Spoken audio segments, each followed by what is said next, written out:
Hello everyone, I'm Dong Yang. Today we are doing the third episode on my podcast.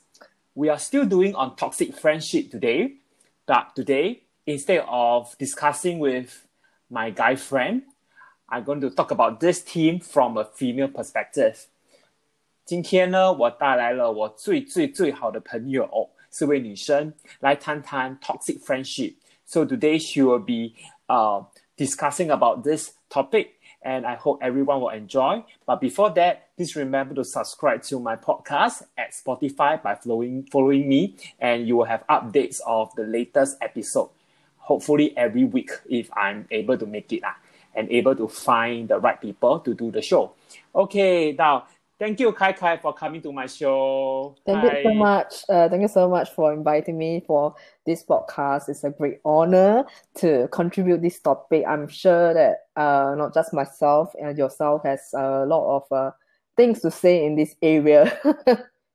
Sure, that's why I invite you, because we have been so close for so long and I've been hearing a lot of stories about you. That's why I want my audience to enjoy and learn something from here also. Yeah. Sounds like my life is like very dramatic.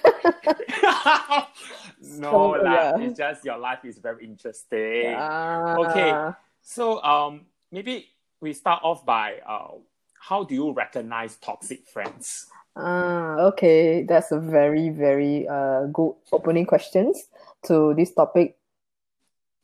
Basically, most of how do you actually identify a toxic or recognize a toxic friendship? Usually those friends are extremely judgmental of your choice, judgmental of your even a choice that is made like a wise choice, for example, or I apply a BTO at Clementi or at Choa Chu Kang.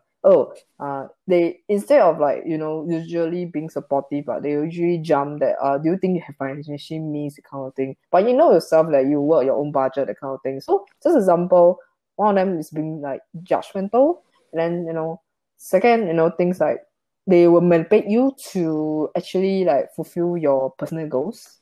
They will actually try to use you to make them look good, or just for their own agenda, that kind of thing. And so that's one of the point. And usually toxic friends, right? They are usually not very happy for your success, or example, you got a dream job that you want, and he or she is not very happy about it, and then you found someone nice, that you're dating someone very, very legit, that kind of thing, and they are not very happy for you either. So these are what then, and then these are, I would say, this I think is one of a very common toxic friendship that you can telltale signs. So of course, besides that point, right, you will have they will actually try to ostracize you. They will try to exclude you from things, or meetings or catch-ups or outing with mutual friends. They were they will probably organize this mutual friend of yours and hers or his whatsoever, all this call this friend out, and then they just intentionally not asking you. It's like, if it's once it's fine, but it's a few times, this person is really out there to get rid of you. So just to be careful, friends. So that's one. Then that's one other point. So they are also very easily jealous. Then they get very unhealthy, competitive, etc. Same time they will be kind of impatient into listen to your problems. So or even put you in a dangerous situation per se. Wow, for the dangerous situation, can you elaborate? Okay, for dangerous situation, right? I would say the time when I think we have a common friend. We were actually bridesmaid for this bride. We organized a hen's night for the bride at Clarke Quay. So what happens, it was actually there were about 3 foreigners. I think they meant no harm, just being friendly, maybe a bit too friendly for my taste. they were trying to ask me to join them for a drink. But we clearly have a group of hands party going on, and at that point of time, I was actually really attached to my then boyfriend, now husband. So I wasn't interested to even like go enjoy this foreigner drink. And first, they are strangers. Second, I have a mission that night is to have the hands like successful the bride. I'm not the highlight of the show. It's the bride. That's the most important. So what it happens that I was really in need of dire help to get out of the situation.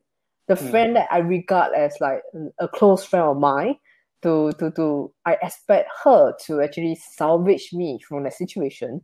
Actually, she pushed me even to those three stranger gentlemen to drink with them, which I think that was come to a shock to me. And then instead, one of the girls in that bridesmaid group that I did not expect to save me and really got me out of the situation, and we just managed to run away from that three foreigners / stranger, that kind of thing. So from then on, I know that this friend that I regard as a good friend or close friend, and I see for who she is, that putting me in such a dangerous situation, and she instead of get me out of it, she pushed me further closer to them, which I was quite still mad. Not saying mad, I was still like very more like traumatized by today. Oh dear. Yeah, I was kind of traumatized. She's such a bitch. She should throw herself into the arms of the three guys. I know, right? I think she herself probably wants to throw herself in the arms of the tree. Oh dear, I don't imagine. Exactly. So that was what happened, I would say. Yeah. So she knew that you have a boyfriend there, and then still want to push you there. What's the motive? What do you think? Motive? I have no idea. Maybe just want to destroy my relationship with my boyfriend by hanging out with a stranger. And we don't even know that strangers, are they trustable? And I'm very sure they are not local. But what if they are actually looking for fun? Which I obviously not looking for fun at all. I'm dating someone. So I don't think that is, for the lack of better word, that's a morally right thing for her to do. Yeah, at the point of time. Very childish, I would say. Yeah, it's very childish. Yeah. So, yeah, exactly. So this friend of yours, how long do you know her, and when did she become like that? Actually, know her as long as you. Oh. I think about 2 decades, right? It's about the same time, and I think I met her, in the church. Oh, okay. That's why we know each other for that long. But but I think maybe quite some time ago, I have really seen some red flags on her, like things she will say, like examples of like you cannot be better than her, that is or better than them. Like I think I went to join fitness first, I needed to lose weight because I was obese. So, and I really did lose quite a significant amount of weight, and I feel so much healthier and happier. And this friend, instead of being very happy about the results, he or she was very unsupportive. And when someone say, oh, Kai, you lost a lot of weight. Wow, how do you do that? She was just standing there, giving the kind of stare, the kind of conversation, that kind of look, like, oh, why am I getting the limelight for slimming down, that kind of thing. But you know what's the ironic thing is? She herself is very, very pretty, very cute dimples, and she's tall and slim. She's like, a model kind of beauty, and you know what I mean, like modeling kind of beauty. And I do not understand why she has to feel that way. I'm just actually, I'm a midget. I'm a hobbit size height. No, don't say that. You're very good yourself. You have your cuteness and beauty. Thank you so much. Yeah. So I don't know, and then in fact, and let's say among the common friends in church, right? Yeah, she has more suitors than me. So I cannot figure out why, like why was she, like being so competitive? Like why we cannot be, like better than her. So I believe she's not just treating me This like way. that. Yes, correct. And I believe she's also treating other friends the same. Other people. Oh. Yes. I think she want everyone to go after her. Oh wow, she will be so busy. Okay, she'll be so busy rejecting or busy choosing. Yeah. Seriously. No, just that. Like some people could be, it may be because she is insecure, low self-esteem. Yes. Probably. Because you may be very surprised. Even good-looking people have very low self-esteem. Yes. I was right? very, very shocked. Yes. I mean she's quite a beauty. And yeah, and you are right. It's probably because of self-esteem that probably result in such behavior, right? Like they need some, because probably that's their way to make them feel better. But I think that's a very sick way to make themselves feel better at the expense of others, right? That kind of thing. She obviously needs psychiatric treatment. Exactly. She definitely needs psychiatric treatment. I totally agree.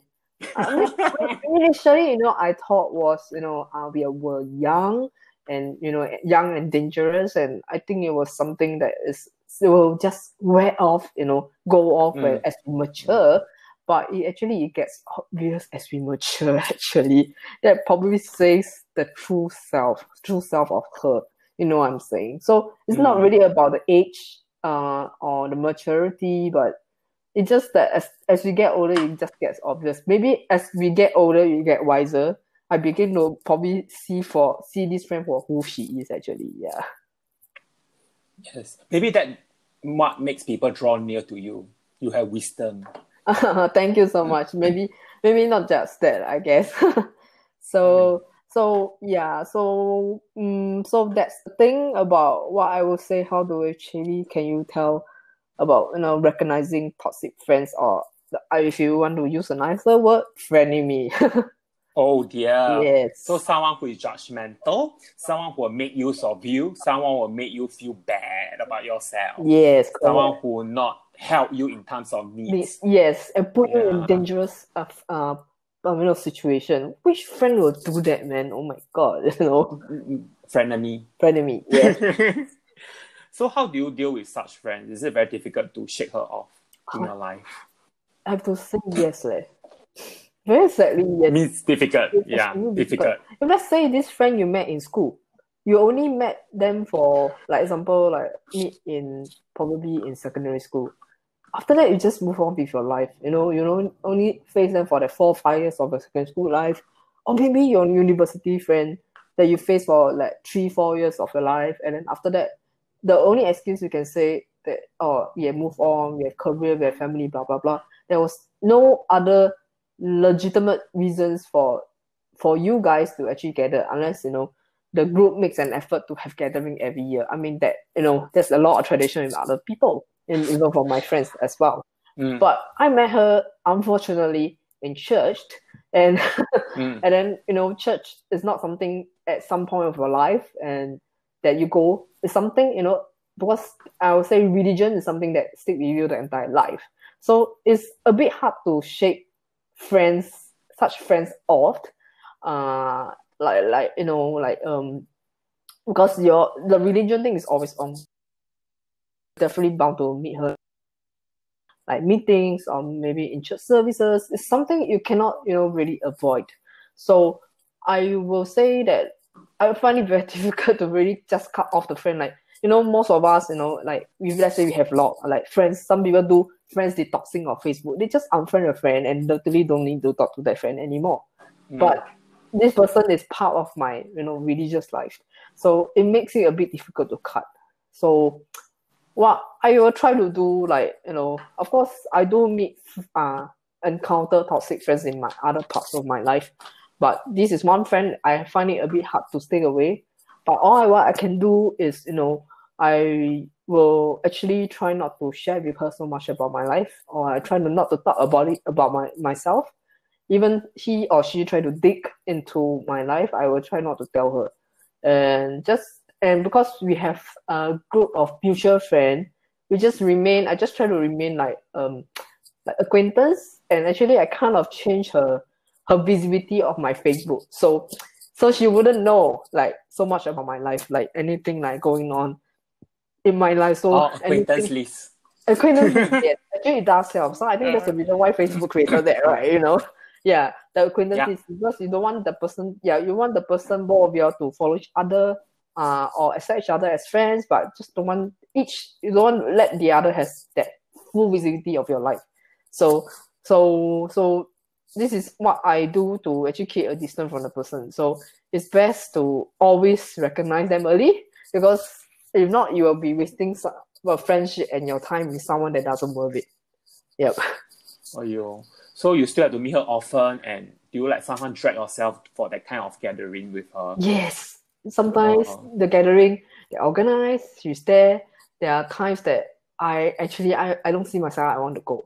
Because I really don't want to face the person.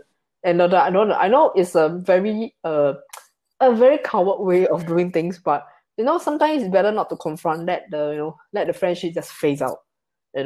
Eventually he or she will find someone like-minded. I'll be happy for her or him. So that's what I feel, because I choose not to confront, because my understanding, she is not a very confronting person, so I don't think that will work. Yeah. Wow, we shared so much today, and we have exceeded the number of minutes we have so far in our 3 episodes. Really? Oh wow. Yes, I didn't know thanks that. for sharing so much. You're one of those I didn't really have to probe so much, because Kai is so willing to share all her stories. I'm really very happy for her to be on my show today to share so interesting stories and realistic. You see, I think everyone can relate to your story. I believe everyone at any point of their life have met toxic friends. And normally toxic friends, right, the worst thing is actually used to be your close friend. Yes. Yeah. So the closest person to you hurts you the most. Yes. Yeah. So we have very interesting a conclusion. Like, for example, we shared about how to recognize friends who are judgmental, people who will try to put you down, throw you into dangerous situation, and you share your life examples and how to deal with them. We have to emphasize that avoiding is not a coward way, okay?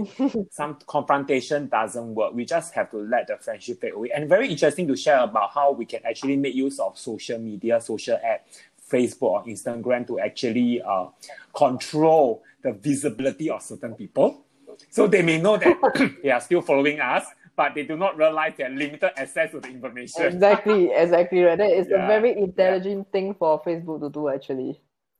We have to protect ourselves, Exactly. right? Yeah. So thanks so much, Kai. I hope I can interview you again to share other interesting team. No problem. And thanks a lot for sharing. And to all my followers out there, please remember to ask your friends to subscribe to my channel and promote to them.